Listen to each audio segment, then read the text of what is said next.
Welcome to the Holy Land Dispatch podcast.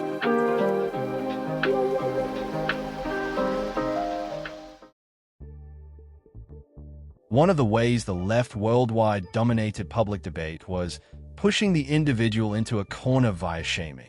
If you had an issue with the concept of transgenderism, you'd be asked how could you be so intolerant of the other? You'd be called transphobic or any number of slurs. If you objected to illegal immigration into the US, you'd be asked why you are so racist, branded as far-right, and a white supremacist. Many people chose to either withdraw from debate or were scared into submission, and Biden or Harris America was what happened. Keir Starmer's England is what's still happening, and yes, Israeli public domain is what still happens. Trump brings back normal. What the Trump campaign did, and what his administration is still doing, is to be envied, imitated, and adopted by any sane country, and especially the right in those countries. The Trump camp took the lead on every major issue by siding with truth, facts, realism, and far-sighted views. That put the Democrats in a defensive position, forcing them to adopt the most ridiculous stances in order to differentiate themselves from Republicans. The result is the decline of Democrats' approval rates, and more importantly, permission for the normative American to return to normality. Normality in the sense that they can speak their minds with more confidence, normality in the way they lead their everyday life, and most of all, normality in the way they educate their children. Israel is not normal yet. Now, let's bring this home to Israel and see what happened, what's happening now, and how the right should change it. In pre-war 2023, the streets were conquered by a well-oiled and financed campaign against the reform in the judiciary. If you dared to side with the government in favor of changing some of the obvious flaws in our system, you'd be attacked, sometimes physically, and called a fascist, blamed for supporting a dictator. One of the questions thrown at you would be, do you want to end up like Hungary or Poland?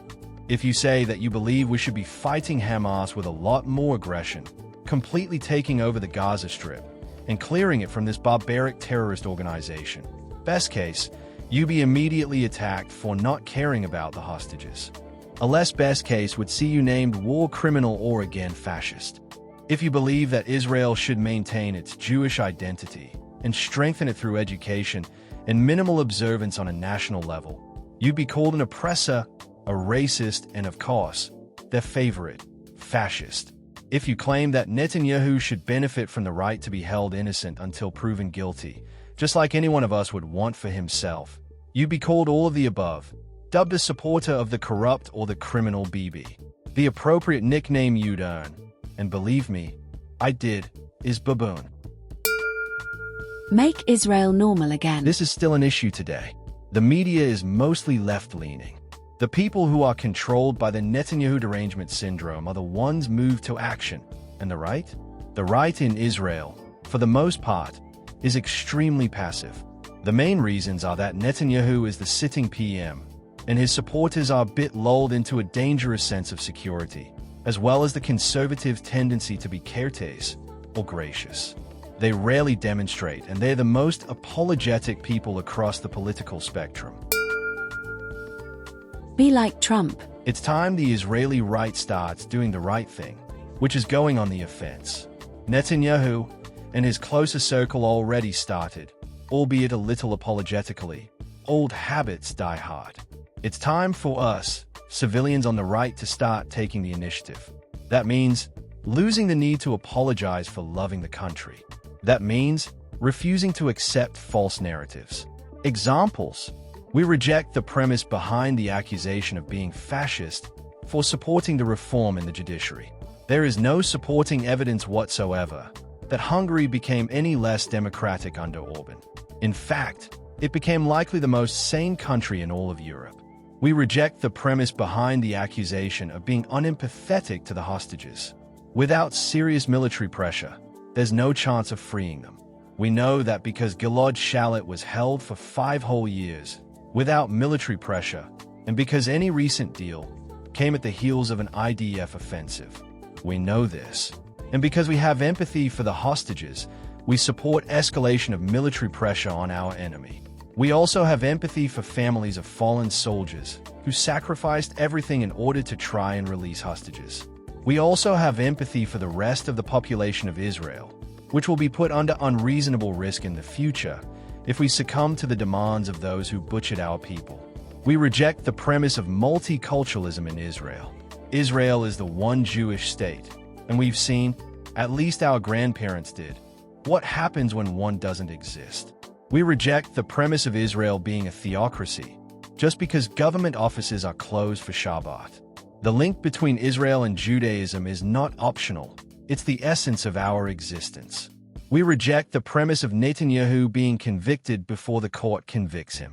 First and foremost, because if we can't give the Prime Minister the right to be innocent until proven guilty, how can we claim that right for ourselves? Secondly, anyone who bothered to really follow his trial and investigations knows the depths of corruption involved and should be outraged that it's allowed to happen. Again, if it's allowed to happen to a sitting Prime Minister, why would it not be allowed to be done to any of us? It is time to stop apologizing for being on the side of truth and fact. It's time to put the left on the defensive, just like Trump did in the US, and expose the left's delusional and radical views on a variety of topics. It's time to claim our rightful place on the stage, recommit to what positioned us as the majority, and ensure there's no erosion caused by false prophets like the crook, Naftali Bennett, or the insane, hateful Yair Golan. We're going through rough times, that is true. No one likes war. No one likes the pressure we're under, especially with it being completely unfair. But life is not fair. Life is not supposed to be easy. It's supposed to serve as our chance to become better. And becoming better means developing love for truth and striving upwards. Things that apparently mean very little to the extreme left. So it's up to us to push our society in the right direction. Excuse the pun. And like Gandhi said, be the change you want to see in the world.